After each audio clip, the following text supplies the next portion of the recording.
Hello everyone, welcome back to my channel study with me. तो आज हम अपनी इस बुक का लास्ट टॉपिक करने जा रहे हैं, communication English third ability enhancement course according to FYUGP under CBCS as per NEP 2020 semester third university of Jammu and this book is written by doctor Chetna Mahajan. इस बुक का हमारा लास्ट टॉपिक है, syllabus के according ही है, मैंने बता दिया है। इससे हम आज पढ़ने वाले हैं। तो it starts from the topic which is corrections. Topic का नाम क्या है? करेक्शंस। करेक्शंस अब क्या होती हैं? किसी चीज को करेक्ट करना, कहीं आपसे गलतियां हुई हैं उन्हें सुधारना।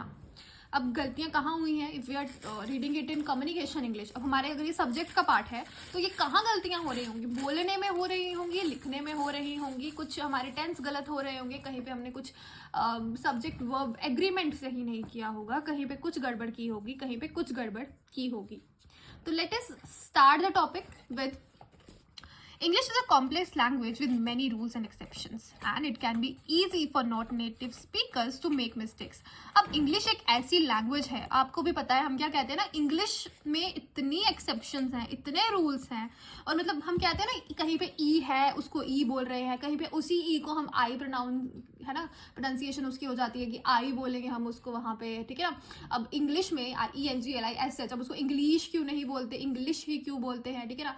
एथिक्स को एथिक्स ही क्यों नहीं बोलते, या पहले ई आया है इथिक्स क्यों नहीं बोलते, क्यों नहीं बोलते है ना, ई आ गया आई आ गया। तो प्रोनाउंसिएशन में इतनी चेंजेस हैं, ठीक है ना, बहुत सारे रूल्स हैं, बहुत सारे एक्सेप्शंस हैं and it can be easy.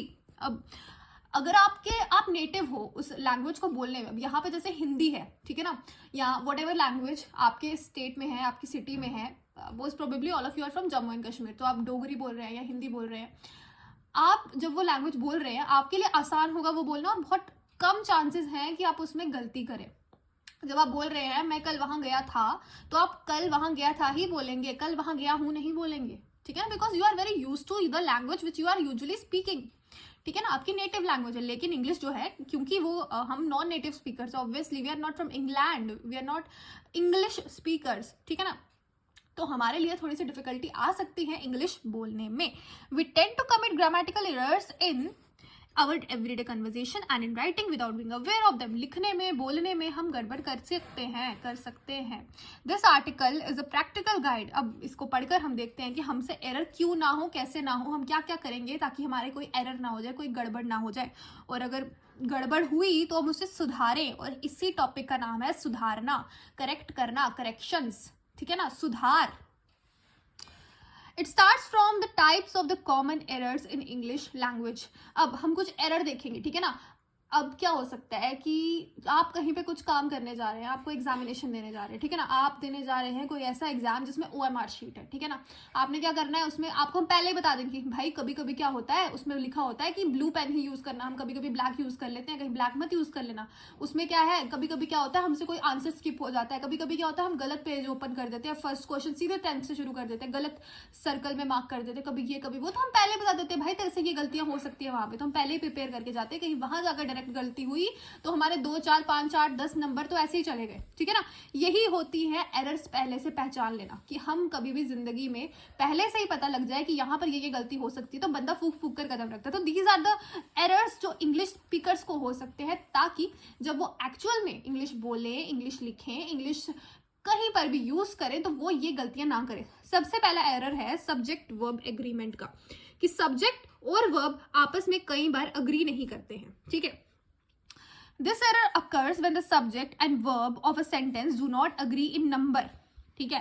अब यहाँ पर क्या होता है कि नंबर में, मतलब चीज एक है, ठीक है ना, सिंगुलर प्लूरल का मैं आपको कंसेप्ट बता दूं कि जैसे डॉग सिंगुलर हो गया, डॉग्स प्लूरल हो गया, ठीक है। अब यहाँ पे देखिए प्लूरल हो गया, यहाँ पे डॉग ही लिखा है, यहाँ पे भी डॉग लिखा है, यहाँ पे लिखा है dog barks loudly is correct while the dog bark loudly is incorrect. अब यहाँ पे मैं एक ट्रिक बता दूं, जब भी आप कोई भी ऐसा नाउन यूज कर रहे हैं, ठीक है ना, जहां पे डॉग है, ठीक है, सिंगुलर आप यूज कर रहे हैं, तो उसका जो अगला वाला वर्ड होगा, जो उसका वर्ब होगा, उसके साथ आप एस लगाएंगे, ठीक है ना, अगर वो सिंगुलर है। अगर वो प्लूरल है, ठीक है, जैसे कि आप डॉग्स बोल रहे हैं तो आप उसके आगे क्या लिखेंगे, बार्क लिखेंगे, एस नहीं लगाएंगे। तो एस का क्या सीन होता है, अगर यहाँ एस लग गया तो यहाँ नहीं लगेगा, अगर यहाँ लग गया तो यहाँ नहीं लगेगा। तो ये ट्रिक आप याद रख सकते हैं। और एस का सिंपली ये मतलब नहीं है कि एस एक्चुअल में यहाँ एस बना हो, एस का मतलब है प्लूरल, ठीक है। यहाँ पर जैसे कि लिखा हुआ है मैन नहीं लिखा, मेन लिखा है, ठीक है ना, द मेन स्पीक लाउडली, ठीक है ना। अगर यहाँ पे क्या है, मेन ज्यादा है, ठीक है, तो यहाँ पर क्या आ जाएगा, एस वाला वर्ड नहीं आएगा, स्पीक ही आएगा। बट अगर मैन स्पीक्स लाउडली आएगा, उसके साथ एस लगेगा, वर्ब के साथ एस लगेगा, अगर एक ही व्यक्ति हुआ। ये हो गई हमारी पहली चीज, सिंगुलर एंड प्लूरल वाली। अब दूसरी आती है प्रोनाउन अग्रीमेंट की। This error occurs when the pronoun and its antecedent do not agree in number, gender or person. For example, she gave her book to he. ये तो गलत हो गया, she gave her book to him. Okay. अब क्या है, pronounce आपको पता है क्या होते हैं, प्रोनाउंस क्या होते हैं, संज्ञा के स्थान पर प्रयुक्त होने वाले शब्दों को सर्वनाम कहते हैं। जो वर्ड्स नाउन की जगह यूज होते हैं, the words which are used in place of a noun are known as pronoun. For example, Ram, आप हर सेंटेंस में राम राम राम राम नहीं लिख सकते हो, उसकी जगह आप क्या करेंगे, फर्स्ट सेंटेंस में आपने राम का यूज किया, अगले सेंटेंस से आप ही कहना शुरू कर देंगे। तो ही जो उस नाम की जगह यूज हुआ is a pronoun, is a सर्वनाम, ठीक है। तो ये सर्वनाम जो है वो अग्री करना चाहिए। कैसे अग्री करना चाहिए, अब देखिए यहाँ पे लिखा है she gave her book to he, no he नहीं आएगा, यहाँ आएगा हिम, उसने उसको अपनी किताब दे दी, ठीक है। अब यहाँ आएगा वर्ड ऑर्डर, वर्ड किस ढंग से लगाए गए हैं, ठीक है। English word order is a typically subject verb object. जब आप इंग्लिश लिखेंगे, इंग्लिश बोलेंगे, ठीक है ना, ये बस बिल्कुल ही दिमाग में रूल रखो कि आप इंग्लिश बोल रहे हैं, सबसे पहले सब्जेक्ट आएगा, फिर वर्ब आएगा, फिर ऑब्जेक्ट आएगा, ठीक है। For example, she slapped him, she slapped her, he slapped him, he slapped her. सबसे पहले subject, verb, object. I go to school, I went to school, she goes to school, ठीक है, इस तरीके से। टेंस कंसिस्टेंसी, अच्छा पिछले sentence में आपने एक चीज नोटिस की होगी, जहां मैंने आई लगाया वहां मैंने एस नहीं लगाया, आई के साथ हम सिंगुलर ही यूज करेंगे, आई गो टू स्कूल, ठीक है। It can make a sentence difficult to understand, ठीक है। वर्ड ऑर्डर क्या कर रहे हैं, सही रखें, सब्जेक्ट वर्ब ऑब्जेक्ट ही लगाएं ताकि समझने में आसानी हो। कई बार क्या होता है, आप वर्ड ऑर्डर उल्टा सीधा करके भी काम चला लेते हैं, इंग्लिश सही लगती है लेकिन समझने में दिक्कत आ जाती है, तो वर्ड ऑर्डर सही रखें, पहले सब्जेक्ट लिखे, फिर वर्ब लिखे, फिर ऑब्जेक्ट लिखे। फिर आती है टेंस की कंसिस्टेंसी, ठीक है। The errors occur when the tense of a subject changes suddenly and without reason. आपको याद होगा, आप अब तो बड़े हो गए, बट जब आप यंगर, जब आप छोटे हुआ करते थे, आप जब सेंटेंसेस लिखते होंगे, आंसर लिखते थे, इंग्लिश के चैप्टर्स होते थे, आंसर लिखने को कहा जाता होगा कि इसका कैरेक्टर स्केच लिखो या इस चैप्टर, इस क्वेश्चन का आंसर। तो कई बार क्या होता था, अब तो हम अपने से आंसर्स बनाना शुरू हो गए थे, रटने वाला टाइम तो गया था। हम क्या करते थे, इससे शुरू करते थे, नीचे जाते जाते वॉज में पहुंच जाते थे, ठीक है ना, वॉज से शुरू करते थे, नीचे जाते जाते इज में पहुंच जाते थे। प्रेजेंट का पास्ट, पास्ट का प्रेजेंट, उल्टा सीधा चलता था, हमारे सेंटेंस नहीं बन पाते। तो याद ये रखना है, जब आप इज की कहानी सुना रहे हो, अभी की कहानी सुना रहे हो, तो लास्ट तक अभी ही चलेगा, ठीक है ना। जब आप पुरानी बात सुना रहे हो, वॉज वर चल रहा है, तो वॉज वर ही चलेगा। अब अनटिल और अनलेस कि आप प्रेजेंट के टाइम पे कोई पुरानी कहानी, कोई किस्सा सुना रहे हो, अनटिल और अनलेस दैट। अदरवाइज अगर पुरानी बात डायरेक्टली चल रही है तो पुराना ही टेंस लगेगा, अभी की बात चल रही है तो अभी का ही टेंस लगेगा। टेंस जो है वो अग्री करना चाहिए, कंसिस्टेंट रहना चाहिए, चेंज नहीं होना चाहिए। अब अगला पार्ट आता है कंफ्यूजिंग वर्ड्स का। अब कुछ कंफ्यूजिंग वर्ड्स हो सकते हैं जिनके अलग अलग मीनिंग्स हो सकते हैं। सबसे पहले यहाँ पे एक वर्ड लिखा गया है अफेक्ट और इफेक्ट के बारे में। अगर हम अफेक्ट और इफेक्ट देखें, इफेक्ट होता है किसी का असर, ठीक है, और जब वो असर पड़े, it is in verb form, then that is known as affect, ठीक है। ये इसका इफेक्ट होगा, ये इफेक्ट मुझे अफेक्ट नहीं कर सकता। अफेक्ट होता है ये आप पे प्रभाव नहीं डालेगा, ठीक है। देखो दोनों का मीनिंग हिंदी में भी प्रभाव और प्रभाव ही है, ठीक है ना। एक आएगा जब आप इफेक्ट लिखोगे, इफेक्ट ये इसका प्रभाव है, ये हो गया इफेक्ट। तो अफेक्ट ये मुझ पर प्रभाव डालता है, प्रभाव डालता है, तो यहाँ पे प्रभाव के साथ डालता भी लग गया, जो इसको एक वर्ब बना देता है जब वो कार्य हो रहा है, ठीक है ना। जैसे एक होता है प्रैक्टिस और प्रैक्टाइस, ठीक है। प्रैक्टिस हो गया noun, practice makes a man perfect, ठीक है ना।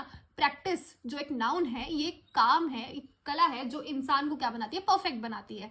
अगर यहाँ पे आ जाए प्रैक्टाइस, तो ही प्रैक्टाइजेज, ठीक है ना, ही प्रैक्टाइजेज वट एवर डेली, कोई भी चीज रख दे जो वो डेली करता है, ही प्रैक्टाइजेज पूजा डेली और आरती डेली, हाँ प्रैक्टाइज करता है, PRACTISE हो जाता है, जब वो वर्ब में वो चीज करने लगता है तो वो क्या हो जाता है, प्रैक्टाइज हो जाता है। तो ये दोनों भी सेम लगते हैं भाई, लिखने में भी सेम लग रहे हैं, ऑलमोस्ट S और C का ही फर्क है। तो ऐसे होमोफोन्स होमोनिम्स होते हैं, ये भी कई बार सेम लगते हैं और हम इसमें एरर कर देते हैं। अब होमोफोन और होमोनिम में क्या फर्क है, होमोफोन के नाम से पता चल रहा है, फोन होता है, फोन पे बात करते हैं, मतलब वो साउंड सेम, हाँ इनकी साउंड सेम है, और होमोनिम निम मतलब नेम, इनका नेम सेम है, ठीक है। Then there comes misuse of prepositions, हम कभी कभी प्रीपोजिशंस भी गलत यूज कर देते हैं। This error occurs when the wrong preposition is used in a sentence. For example, I am looking forward to see you, यहाँ पे आना चाहिए I am looking forward to seeing you, ठीक है।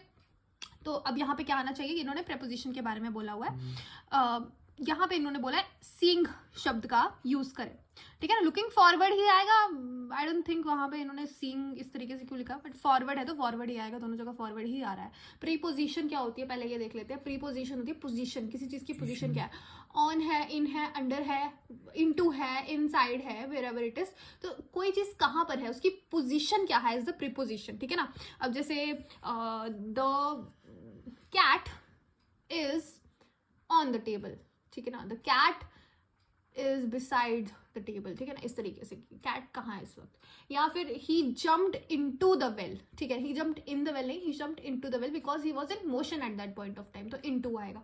इसी प्रकार हम कभी कभी गलत प्रीपोजिशंस का यूज कर देते हैं, जिसकी वजह से सेंटेंस का मीनिंग भी कई बार चेंज हो सकता है। अगर वो तुम्हारे साथ है, ठीक है ना, वो दो बंदों के बीच में है, तो हम उसको बोलेंगे ही इज बिटवीन, ठीक है। अगर तुम्हारे पास दो बंदे हैं, बहुत सारे लोग हैं, तो ही इज अमंग, ठीक है, अमंग आएगा। तो इसी प्रकार कई बार हम सेंटेंस में प्रेपोजिशन इस तरीके से यूज कर लेते हैं कि सेंटेंस का मीनिंग यूज चेंज हो जाता है। तो ध्यान रखें कि प्रेपोजिशंस पे अच्छा सा एक लेक्चर ले, प्रेपोजिशंस ढंग से पढ़े और फिर उनको सही ढंग से हर सेंटेंस में यूज करें, ठीक है। Run on sentences, this error occurs when two independent clauses are joined without conjunction और पंचुएशन। अब ये क्या होता है, कभी कभार क्या होता है, दो इंडिपेंडेंट क्लॉज है, ठीक है। इंडिपेंडेंट क्लॉज क्या हो गए, अब मतलब दोनों का अपना अपना मीनिंग बन रहा है, ठीक है। फॉर एग्जाम्पल, एक जगह लिखा हुआ है Geeta went to the market, second sentence है गीता परचेज्ड सम वेजीज, ठीक है, 2 पॉइंट्स हो गए।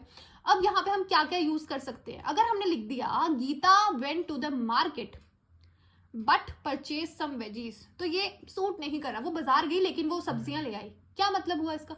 यहाँ पे ज्यादातर ये सूट करेगा, Geeta went to the market and purchase some veggies, वो बाजार गई और सब्जियां ले आई, या Geeta went to the market to purchase some veggies, के बाजार गई सब्जियां लाने के लिए, ठीक है। अलग अलग सेंटेंसेस में आप ढंग से अलग अलग कंजंक्शंस आप किसका यूज कर सकते हैं, बट गलत नहीं यूज करनी है। कभी कभार गलत कंजंक्शन लगाने से किस तरीके से इसका मीनिंग चेंज हो, जब हमने एंड लगाया, इसका मतलब था वो बाजार यूं ही गई थी और आते आते सब्जियां ले आई, ठीक है। फर्स्ट वाले में तो हमने बट लगाया, इसका मतलब था कि वो बाजार तो गई लेकिन वो सब्जियां ले आई, ठीक है, लेने को छोड़ हाँ। उसके बाद थर्ड पॉइंट में हमने क्या किया, वो बाजार गई ही सब्जियां लेने थी, ठीक है। अलग अलग तरीकों से अलग अलग सेंटेंस का मीनिंग चेंज हो गया, ठीक है। अब कुछ इन्होंने इंग्लिश ग्रामर की मिस्टेक्स बताई हैं कि आप कभी कभार क्या करते हैं, प्रेजेंट और पास्ट टेंस में गड़बड़ करते हैं, कभी कभार आप क्या करते हैं, ओवर यूज कर देते हैं एडवर्ब्स का, कभी कभार यू और यू आर में गलती होती है, तो हम इनको एक एक करके देखेंगे। सबसे पहले आता है present tense and past tense. Present tenses in English are used to talk about the present, the future, and to summarize a book, film, or play when telling a story in the present tense. There are 4 present tense forms in English language: present simple, present continuous, present perfect continuous. Rules: you can use the past tense to talk about events or situations that are finished. You can also use past tense in English to talk about long-standing events and situations that have already happened in the past. For example, when I was a young child, I lived in the countryside. Here are some frequently used examples of verb in the past: simple, are, was, were, and went. ये क्या कह रहे हैं, present tense ऐसे शब्द होते हैं, ठीक है ना, ये उन जगहों के उस समय के लिए बात करने के लिए यूज होते हैं जब प्रेजेंट में आप बात कर रहे हैं, कभी कभार फ्यूचर में भी, और कभी कभार किसी समराइज करने में, कोई बुक आप उसकी समरी लिख रहे हैं, फिल्म की समरी लिख रहे हैं, प्ले की समरी लिख रहे हैं, ठीक है ना। ये जो बुक्स हैं, प्लेज हैं, ये अभी के अभी आपके सामने नहीं चल रहे हैं, लेकिन आप उसकी समरी लिख रहे हैं, ठीक है ना। अब जैसे आपने एक कहानी पढ़ ली आज, ठीक है, आपने उसमें पढ़ा कि उसमें जो गीता थी वो एक छोटी लड़की थी, तो तुम कैसे लिखते हो उसकी summary, Geeta is a young girl living in the small village known as whatever is लगाते हैं। अब वो रह नहीं रही, she is not actually living there, but एक इमेजिनरी स्टोरी है, कुछ भी है, किसी किताब से आप उसकी समरी लिख रहे हो तो आप इज का यूज करेंगे, प्रेजेंट का यूज कर लेते हैं आप वहां पर, ठीक है। There are 4 present tense. अब प्रेजेंट टेंस 4 प्रकार के होते हैं। एक तो हो गया सिंपल, ठीक है ना. आई वर्क, शी फ्लाइज, ठीक है ना, इस तरीके से. या फिर he is flying a kite, ठीक है, इस तरीके से. ही फ्लाइज में तुम क्या कर रहे हो, इसमें सिंपली एक वर्ड जो है, एक वर्ब जो है वो यूज कर रहे हो. She works, she स्लीप्स, she dances, इस तरीके से. लेकिन जब तुम प्रेजेंट कॉन्टिन्यूअस करते हो, कॉन्टिन्यूअस का मतलब ही हो गया कॉन्टिन्यू करना. आईएनजी लगेगा इसमें, कोई चीज हो रही है. I am working, I am dancing, I am flying kite, I am going to the market, whatever. Then आता है प्रेजेंट परफेक्ट, ठीक है. इसमें क्या होगा, जो चीज हो गई, ठीक है, ये चीज मैंने कर रखी है. I have worked there, I have done my work, ठीक है ना, इस तरीके से. Then present perfect continuous. अब इसमें क्या होगा भाई, करता भी हूं, करता भी था, ठीक है, हूं भी, था भी. I have been working here since last 5 years, I have been living here since past 6 years, ठीक है ना. I have been doing this work for the last 27 years, whatever. इस ढंग से आप उसे लिख सकते हैं कि मैं इस टाइम से कर रहा हूँ, ऐसे कर रहा हूँ, वैसे कर रहा हूँ. तो वहां पर आप यूज कर सकते हैं, जो अभी भी हो रही है, पहले भी हो रही थी. इन चारों में फर्क क्या हुआ, सिंपल तो हो गया, सिंपल ही हो गया ना. आई work, I sleep, I dance. Continuous में क्या हो गया, आईएनजी लगेगा, मतलब वो कॉन्टिन्यू चीज चल रही है, ठीक है ना. पहले से चल रही है, नहीं चल रही है, डोंट, इतना फर्क नहीं पड़ता, पर अभी चल रही है. इसमें आप ये नहीं बताएंगे कि मैं पहले से कर रहा हूँ. पहले से करने वाला होगा प्रेजेंट परफेक्ट कॉन्टिन्यूअस, और उसके पहले आ जाता है प्रेजेंट परफेक्ट, ठीक है, जो चीज हो चुकी है ऑलरेडी, ठीक है ना. लेकिन आप वहां पे भी हैव लगा रहे हो, क्योंकि देयर इज सर्टन क्लिंगिंग जो अभी भी है उस चीज के साथ, ठीक है. You can use the past tense to talk about events or situations that have finished. अब past tense आप कहाँ यूज करोगे, जो चीज खत्म, बिल्कुल ही खत्म हो चुकी है, ठीक है ना. आप past tense और कहाँ पे यूज कर सकते हो, लॉन्ग स्टैंडिंग इवेंट्स हो गए, बड़ी देर तक चलने वाले इवेंट्स हो गए, सिचुएशंस हो गई जो पास्ट में पहले हो चुकी है. ऐसी सिचुएशंस जो पास्ट में बहुत देर तक चली. उसके बाद when I was a young child I lived in the country side. जब मैं छोटा बच्चा था तो मैं कहाँ रहा करता था, कंट्री साइड में रहा करता था. प्रेजेंट पास्ट का चक्कर समझ आ गया. और पास्ट सिंपल जब आप यूज करेंगे, जैसे यहाँ पर ये जो प्रेजेंट सिंपल था, यहाँ पे आप नॉर्मली यूज कर सकते हैं I work, I dance, I sing, I sleep. यहाँ पर आप क्या यूज कर सकते हैं, helping verbs. You can use some helping verbs in the past simple which are, was, were, went, like okay, are was, were, went, यहाँ पे यही है. अब इसके बाद आता है how to avoid the overuse of adverbs. अब कभी कभार क्या होता है, हम एडवर्ब्स को ज्यादा यूज कर लेते हैं, ठीक है ना. कैसे एडवर्ब्स क्या होते हैं, पहले सबसे पहले हेल्पिंग वर्ब्स हो गए, क्रिया विशेषण, ठीक है. क्रिया विशेषण क्या होता है, देयर आर सर्टेन एडजेक्टिव्स. पहले सबसे पहले हमने पढ़ा नाउन, ठीक है. नाउन क्या होता है, जो मेन, जिसके बारे में बात हो रही है, the name of a person, place और thing is the noun. Noun के बाद हमारे पास क्या आता है, नाउन की जो विशेषता बताएगा, दैट इज द विशेषण विच इज द एडजेक्टिव. अब उस विशेषण के साथ भी हम कोई ऐसा वर्ड दिखाते हैं जो उस विशेषण को और ज्यादा क्वालिफाई कर देता है, and that is an adverb, that is क्रिया विशेषण, जो उस विशेषण को और ज्यादा क्वालिफाई कर दे. For example you can see here, adverbs are a variety class of verb that work in many different ways to express many different kinds of meaning. जैसे मैं आपको एक एग्जाम्पल देती हूँ, वहां पे लिखा है ही इज ब्यूटीफुल. ब्यूटी, ही तो आ गया हमारा, नाउन आ गया, ठीक है ना. एंड नाउन नहीं, सॉरी, प्रोनाउन आ गया, ठीक है ना. अगर कोई नाम लिखा होता तो नाउन होता, ही आ गया हमारा pronoun. It is used in the place of the noun. Is आवा हमारा हेल्पिंग वर्ब आ गया, ठीक है. अब आगे लिखा हुआ है ब्यूटीफुल. ब्यूटीफुल जो आ गई, उसकी विशेषता आ गई, उसका विशेषण हो गया, विच इज एन एडजेक्टिव. लेकिन अगर लिखा होता है he is very beautiful, he is so beautiful, ठीक है, तो वेरी क्या हो जाता है, हमारा एडवर्ब हो जाता है, जो विशेषण को भी और ज्यादा क्वालिफाई कर रहा है, विच इज अ क्रिया विशेषण, ठीक है. अब they can make adverbs a useful word group. You should however avoid over using these word. अब ऐसा सोचो, तुम लिख रहे हो कहीं पे, कोई सेंटेंसेस लिख रहे हो, बोल रहे हो, जगह जगह तुम सो लगाया जा रहे हो, ही is so beautiful, so elegant, just looking like wow, ठीक है. इस तरीके से नहीं, ज्यादा इतना भी ओवर यूज नहीं कर देना सो को, ठीक है ना. अब तुम सिंपली बोलो he is beautiful elegant, okay, he is beautiful and elegant, he is so beautiful, so, कितना ज्यादा हो गया, ओके. आगे, the most commonly over use adverbs are manner adverbs. जो सबसे कॉमनली यूज करने वाले एडवर्ब्स होते हैं वो मैनर ऑफ एडवर्ब्स है, ठीक है.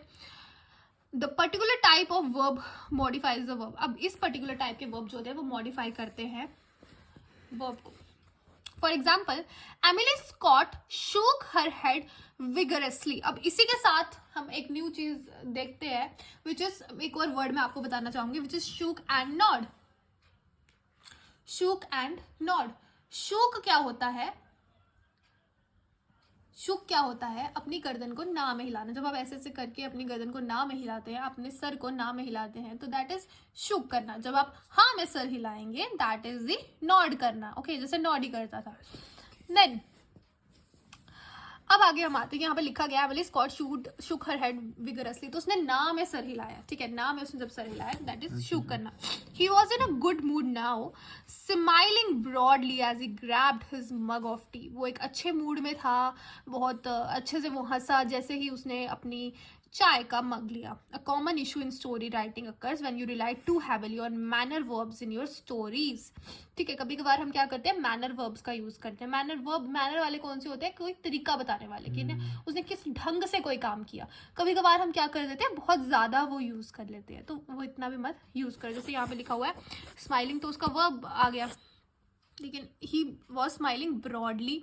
ठीक है, ब्रॉडली वो हंस रहा था. ली लग गया ना जब किसी के साथ, तो वो भी याद रखना, ली भी हमारा जो होता है वो एडवर्ब हो जाता है. ही वॉज स्माइलिंग तो वो कर रहा था, लेकिन वो ब्रॉडली स्माइल कर रहा था. ये भी तुमने यूज कर लिया.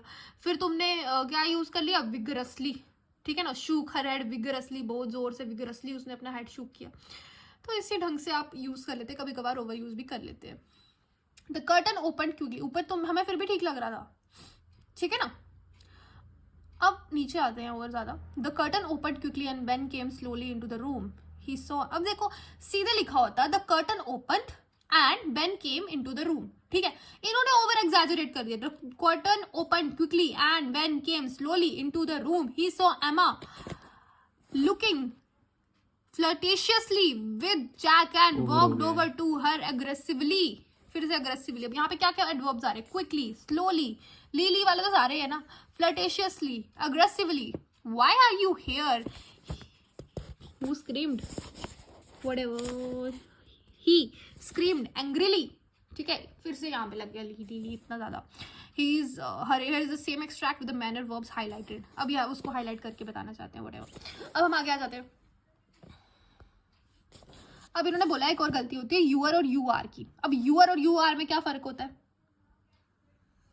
यूअर और यू आर में क्या फर्क होता है. यूअर होता है तुम्हारा, ठीक है, यूअर इज तुम्हारा. यू आर मतलब किसी को, थर्ड पर्सन, तुम हो. ठीक है, यूअर इंडिकेट्स अ पोजेशन, कि ये पॉलिथिन तुम्हारा है. ठीक है ना, ये बायोडिग्रेडेबल वाला लिफाफा तुम्हारा है. ठीक है, बायोडिग्रेडेबल की बात करते हैं. तो this particular thing is yours. ठीक है, दिस इज यूअर. ठीक है, लेकिन यू आर मतलब तुम हो. यू आर मैड, तुम पागल हो. यू आर किसी को बोल रहे हैं, हाँ तुम हो. यू आर मतलब तुम हो, यूअर मतलब तुम्हारा है. तो ये दोनों अलग चीज है, बट हम कभी कभी कंबाइन कर देते हैं, तो तुम समझ गए. ठीक है, your indicates a possession and define that something belongs to you. You are is short for you are. ठीक है ना, here is how not to use this word. You are beautiful नहीं, तुम्हारा ब्यूटीफुल नहीं, तुम हो ब्यूटीफुल. You are beautiful. ठीक है ना. Do you know when you are going, तुम्हें पता है कब तुम्हारा जा रहा है, तुम्हारा नहीं तुम जा रहे हो. When you are going. ठीक है, can I have your okay whatever. यहाँ पे आएगा यूअर कोड तुम्हारा, यहाँ पे यू आर नहीं आएगा. How to get it right, अब इन्होंने फिर ढंग से बता दिया, जो कि मैंने तुम्हें ऑलरेडी बता दिया है. ठीक है, हम आगे चलते हैं.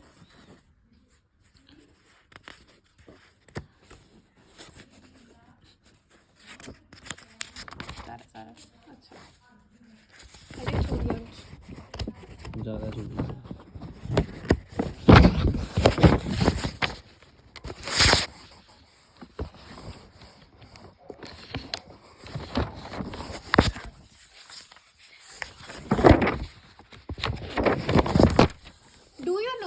जैसे कि वही सब कुछ इन्होंने करेक्ट करके बताए हैं.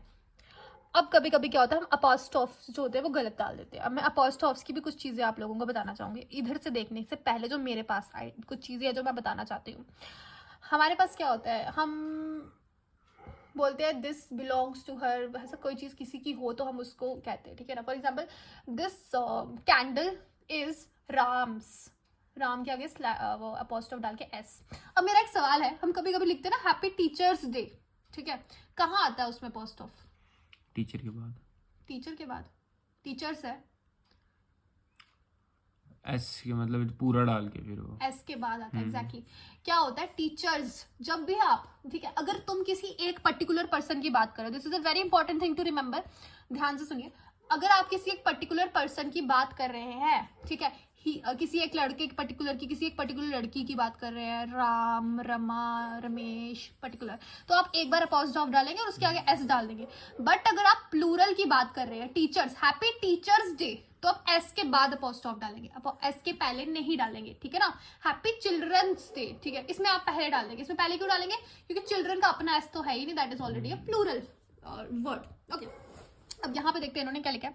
You find apostrophes a little tricky but once you follow the rules it will become easy हो जाएंगे एक बार रूल्स फॉलो करेंगे तो। Putting an apostrophe in the wrong place is a common mistake. Rules क्या है? Apostrophes indicate something belongs to something. अच्छा, कोई चीज किसी की है, ठीक है, तो मैं बोल चुकी हूँ। अब एस लगाते हैं, जैसे गर्ल्स शीप, एस लगा के आगे शीप किया है, जैसे गर्ल्स शीप वही किया है।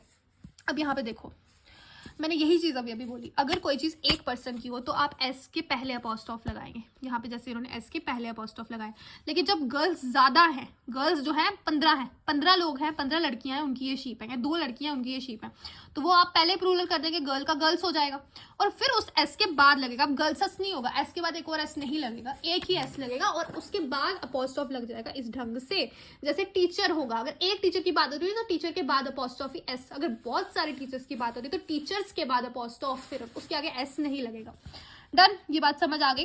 अपॉस्ट्रोफ्स are also used in contracted words such as can't में यूज करते हैं to indicate that the O is missing from can not. Apostrophes should never be used to make a word plural बनाने के लिए हम कभी भी यूज करेंगे। ये नहीं कि हम कभी क्या, मतलब जब we were young we used to make this mistakes, क्या करते थे, गर्ल का गर्ल्स करना है तो गर्ल्स कर देंगे, अपॉस्ट्रोफी एस डाल देंगे, जबकि वो सिर्फ एक प्लूरल है। प्लूरल करने के लिए सिर्फ एस डालेंगे, जोड़कर एस लिखेंगे, अपॉस्ट्रोफी बीच में नहीं डालेंगे, ठीक है, ये गलती पता लग गई। अब आता है दे, देयर और दे आर की। देयर क्या होता है?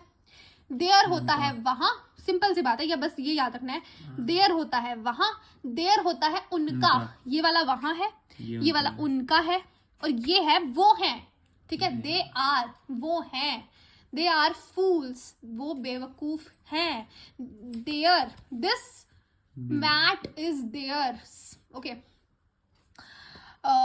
There house is near our house, okay, पर ये वाला देयर का क्या आएगा? THERE। The ball is on is there on the table, ठीक है ना। दूर कोई चीज होगी, पास होगी तो हेयर, दूर होगी तो देयर, ठीक है, उस हिसाब से वॉट एवर देयर आप यूज कर सकते हैं। यहाँ पे एग्जाम्पल देख सकते हैं थोड़ी सी, ठीक है ना। ओवर देयर यहाँ पे नहीं है, वहां है। There is use for something belongs to the person, और they are is the short form of they are, okay whatever. अब आगे आ जाते हैं, ठीक है, वही सब आ गया। Confusing similar spellings and words, कभी कभी हम सेम स्पेलिंग्स और वर्ड्स को कंफ्यूज कर देते हैं। जैसे ये टू और टू है, इसका फर्क बताती हूँ मैं आपको। टू हो गया दो, ठीक है, TOO हो गया, कोई चीज अत्याधिक हो गई, इतनी अत्याधिक हो गई जितनी अत्याधिक वो नहीं होनी चाहिए थी। It is raining too heavily today, मतलब इतनी नहीं होनी चाहिए थी, बहुत ज्यादा हो गई, ठीक है ना। अगर वेरी हैविली होता ना तो मतलब बहुत ज्यादा, और अगर टू हैविली आ गया मतलब इतनी ज्यादा कि इतनी होनी नहीं चाहिए थी। जो चीज नहीं, नेगेटिव वे में आप टू का यूज कर सकते हैं, ठीक है ना। या फिर मी टू, मैं भी, ठीक है। अब यहाँ पे टू आ गया, टू हो गया कि ये तुम किसी चीज को बिलोंग करता है, ठीक है ना, वो कहीं पे भेज दी गई। She was referred to Jammu, ठीक है, referred to the Jammu hospital, टू आ गया, ठीक है। या फिर I am going to Jammu, ठीक है ना। हैप्पी बर्थडे टू यू, ठीक है ना, यहाँ पे ये वर्ड्स यूज होंगे। और फिर आता है हेयर, और हेयर का ये तो पता है, ये हेयर हो गया, यहाँ हेयर हो गया, सुनना। दूसरा यूअर और यू आर, ये पहले भी पढ़ लिया। और वेदर और वेदर का क्या आता है? अब एक वेदर है मौसम, पहला वाला मौसम है, और दूसरा वाला है कि वेदर ऐसा होगा या नहीं होगा, ठीक है ना, क्या मतलब वेदर दिस विल हैपन और नॉट, क्या पता ये हो ना। हाँ, इस तरीके से आप वर्ड्स का यूज कर सकते हैं। अब आता है हमारे पास यूजिंग इनकम्प्लीट कंपैरिजंस। कभी कभी हम इनकम्प्लीट कंपैरिजंस का यूज कर देते हैं, ठीक है ना। Many words in English language imply a comparison and using them without completing the comparison is a common grammatical mistake, ठीक है ना। कभी कभी क्या होता है, आप ऐसे वर्ड्स का यूज करते हैं जिसमें तुम्हारा कंपैरिजन वर्ड होता है, ठीक है। फॉर एग्जाम्पल मोर, ठीक है, हम लिखेंगे she is more pretty, she is more pretty, but किससे मोर प्रिटी? देन हर, देन हिम, ओके। मोर अगर आपने यूज किया तो सामने किससे कंपैरिजन कर रहे हो वो लिखना बहुत जरूरी है। अब यहाँ पर इन्होंने जैसे लिखा है it is much hotter today, but much hotter then what, ठीक है ना। अगला दिन भी बताओ ना, किस दिन से, पिछले दिन से, अगले दिन से, उस दिन से, अगले दिन से, कौन सी डेट से, कौन सी तारीख से, दैट इज द थिंग। अब आगे आता है getting adjective and adverbs confuse. अब कुछ लोग जो होते हैं एडजेक्टिव और एडवर्ब में कंफ्यूज हो सकते हैं। एडजेक्टिव मैंने बताया, जब भी किसी का समझ नहीं आए, हम लोग हिंदी बोलने वाले लोग हैं, हमें इससे याद रख लेना चाहिए कि एडजेक्टिव इज अ विशेषण, ठीक है ना। किसी की भी विशेषता बताने वाले शब्द जो है, विशेषण मतलब कोई उसकी प्रेज कर रहा है, कोई उसकी बेइज्जती भी कर रहा हो, चाहे किसी की भी क्वालिटी बताई जा रही है, ठीक है ना, दैट इज द एडजेक्टिव। लेकिन एडवर्ब क्या होता है, वो उस एडजेक्टिव की भी आगे, उस एडजेक्टिव की भी विशेषता बता रहा है, ठीक है ना, या क्रिया की, तो वो आगे फर्दर विशेषता बताता है। अब देखते हैं अब कैसे हम करें इसको सीख। Often you will notice this issue happening with words that end in "ly". Here are a couple of grammatically incorrect sentence examples. It was a real nice day today. I ran. अब यहाँ पे real nice नहीं आएगा, मैंने बताया really nice आएगा, ठीक है ना, really nice. अब I am quick to the bus stop. No, I ran. अच्छा, I ran quick नहीं, I ran quickly to the bus stop. ठीक है ना, मैं तेजी से भागा। तो कभी कभी हम गलत ढंग से भी यूज कर सकते हैं। नाइस हो जाता है ना, अगर रियल हो जाता है, रियल मतलब असली, ठीक है, वो हो गया एडजेक्टिव। लेकिन यहाँ एडजेक्टिव लगना ही नहीं है, ठीक है ना, एडजेक्टिव ऑलरेडी लग गया। क्या लग गया एडजेक्टिव, नाइस, नाइस तो लग गया। अब इसके साथ तो एडवर्ब लगेगा, तो जल्दी से ली लगाओ, रियली नाइस। अब आगे, I run quickly to the bus stop, ठीक है, मैं कैसे भागा, मैं तेजी से बस स्टॉप की तरफ भागा, क्विकली आएगा, ठीक है। अब आता है मिसप्लेसिंग योर मॉडिफायर्स। कभी कभी हम क्या करते हैं, मॉडिफायर्स को गलत ढंग से यूज कर लेते हैं, ओके। तो अब आता है मिसप्लेसिंग योर मॉडिफायर्स। मॉडिफायर्स आप आगे पढ़ेंगे या पहले पढ़ चुके होंगे। Language would be pretty dull without words to add a bit of extra flavour to sentences and descriptive speech, ठीक है ना, कुछ फ्लेवर होना चाहिए वर्ड में, ठीक है ना। This is exactly where modifiers come in. कुछ फ्लेवर्स डालने के लिए, कुछ मसाला डालने के लिए आपके सेंटेंसेस में मॉडिफायर का काम आता है। With modifier the tiger can become the fearsome tiger, the sunrise can become the beautiful sunrise and so on. आप क्या करेंगे जब आप मॉडिफायर्स का यूज करते हैं, ठीक है ना, ऐसे अगर आप सिंपली यूज करें, modify something which modifies your sentence, the modifies your noun और व्हाटएवर, तो आपने क्या लिखा, द टाइगर। लेकिन अगर तुम लिख दो the fearsome tiger, the charismatic lion, ठीक है ना, मतलब उसको बड़ा, हाँ, उसको इस तरीके से हम पढ़ते थे। कौन सा अलंकार होता था, वो अतिशयोक्ति, जो भी अलंकार होता था, मुझे भी याद नहीं आ रहा, तुम थोड़ा उसको इंक्रीज कर देते हो। The fearsome tiger, the sunrise, ठीक है ना, can become this beautiful sunrise. The issue is that these modifiers need to be placed very close to the word they are modifying or else the meaning falls apart.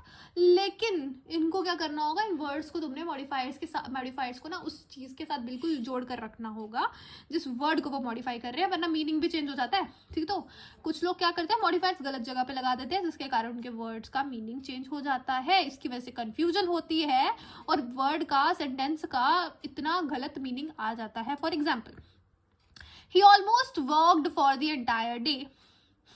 He walked for almost the entire day.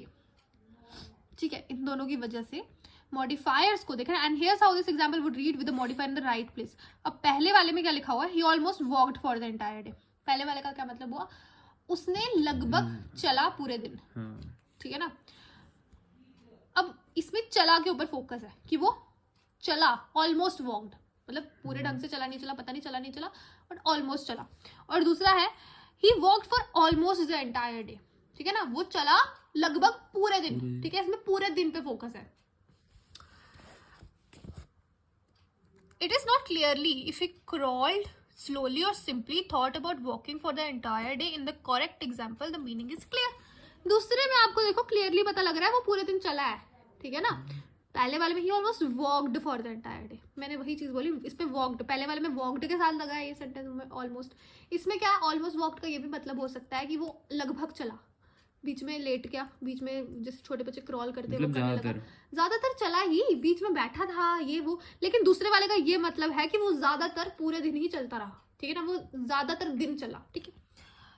अब आगे आता है falling into pronoun disagreement। कभी कभी pronoun disagreement हो जाती है। A common grammatical mistake for English learner is for their pronouns and nouns to disagree। pronouns और nouns में बता चुकी हूँ। pronouns is संज्ञा के स्थान पर प्रयुक्त होने वाले शब्दों को सर्वनाम यानी कि pronoun कहते हैं, और noun is the संज्ञा itself, ठीक है। इनमें भी कभी कभी कुछ प्रॉब्लम हो सकती है। For example, every boy must sign in when they arrive is incorrect, boy is singular and they is plural, ठीक है ना। मैंने कल बताया था जब हम क्या यूज करेंगे, एवरी इस तरीके के वर्ड्स यूज करेंगे तो हम क्या करेंगे, वहां पर आगे जब हम उस सेंटेंस को लिखेंगे तो सिंगुलर का ही यूज करेंगे। फॉर एग्जाम्पल जैसे यहाँ पे लिखा है every boy must sign in when they arrive, ठीक है ना। तो यहाँ दे नहीं आएगा, एवरी बॉय है ना, सिंगुलर चीज चल रही है। हाँ नो डाउट बहुत सारे बच्चे होंगे और उनमें से बोला गया कि हर एक बच्चा जब आएगा, पर हर एक बच्चा जब आएगा तो एक ही है ना इन दैट सेंस। तो आप क्या यूज करेंगे, भाई ही का यूज करेंगे, ना कि दे का यूज करेंगे। हमने कल भी पढ़ा था, पिछले वीडियो में पढ़ा था, ठीक है। Grammar and punctuation are essential in the English language, and gaining confidence in how to avoid any grammatical errors is valuable part of your learning journey. You should practice developing your grammar daily. It will help you to become a confident writer with a firm grasp on the English language. क्या करें, grammar को develop करें, daily practice करें और बहुत अच्छे writer बन जाएंगे आप। आपका ग्रास्प जो है वो इंग्लिश लैंग्वेज में बहुत अच्छा हो जाएगा, क्योंकि ग्रामर और पंक्चुएशन जो है बहुत जरूरी है इंग्लिश लैंग्वेज में कॉन्फिडेंस आपके अंदर लाने के लिए। और ग्रामेटिकल एरर्स जो है उनको अवॉइड करना एक बहुत इंपॉर्टेंट पार्ट है आपकी लर्निंग जर्नी का, जो कि आज हमने कंप्लीट किया। तो here are some exercises which you can look on. Okay, first there are two other pages. I will just, you can take the snapshots later. This one, these are the answers for the exercise number 1, but see the answers later. Okay, first do all of your exercises, then check the answers if you have written the right answers or not. Okay, I'm going to give you an example here. Okay, only one example. अब यहाँ पर जैसे ये लिखा हुआ है teachers day, teachers day, यहाँ पे इन्होंने क्या किया, एस के पहले अपॉस्ट्रोफ लगा दिए। यही मैंने आपको पहले बताया, हम क्या करते हैं कभी कभी एस के पहले अपॉस्ट्रोफ लगा देते हैं, और आप, मैं गारंटी देती हूँ 99% ऑफ द स्टूडेंट्स ऐसा ही करते होंगे। लेकिन एक्चुअल में टीचर्स डे जो है वो ऐसे लिखा जाता है। टीचर्स डे को एक्चुअल में आप कैसे लिखते हैं, इस ढंग से लिखते हैं, एस के बाद अपॉस्ट्रोफ आता है, सिर्फ अपॉस्ट्रोफ आएगा क्योंकि वो प्लूरल है, ठीक है। You can look at these, ये करेक्ट द एरर्स कर लें, इस पूरे पैसेज को रीड करें, इसमें गलतियां निकालें, एंड फाइनली आपके पास ये आंसर्स हैं और अपने आंसर्स को मैच करें। एंड देयर आर प्रोबेबिलिटीज, बहुत ज़्यादा चांसेस है, there is a probability that you can get these in your examination, क्योंकि बुक से हैं, ज़्यादातर बुक से क्वेश्चंस आते हैं। Okay, thank you, have a nice day. This was the end of our entire book. Thank you for watching my entire series, and all thanks to ma'am who have made and written this book. Thank you for watching.